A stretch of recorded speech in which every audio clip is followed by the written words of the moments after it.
आजची सकाळ ना मला जशी आवडते ना अगदी तशीच होती. कारण की ही सकाळ माझ्या घरातली होती. घर कसंही असू द्या आपलं, छोटं मोठं, पण त्या प्रत्येक कानाकोपऱ्याशी ना आपलं एक वेगळंच नातं जुळलेलं असतं. त्या भिंती, त्या सगळ्या सगळ्या जागा आणि त्या आठवणी. तसंच माझंही मग सुरुवात तर काय चहापासूनच झाली. सकाळीच मी आणि उन्नती दुकानात जाऊन आलो.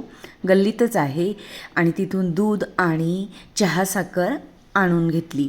नंतर ना माझ्याकडे आता तर गॅस सिलेंडर नाही आहे, एका मैत्रिणीकडून मागितलेलं आहे. मग चहा इंडक्शनवरती केलेला. किराणा आणायचा आहे कारण की घरात किराणाही नाही आहे. मग आता दुपारून दुकानात जावं लागेल, सगळी जुळवाजुळव करावी लागेल. पण तेही खूप छान वाटतं कारण की मी आलेली आहे माझ्या घरी म्हणून.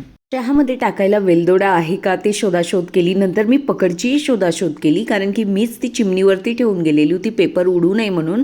आणि मला असं वाटत होतं कुठं गेली मी, मागच्या वेळेस कुठे ठेवलेली. अशी माझी छान सकाळ झाली.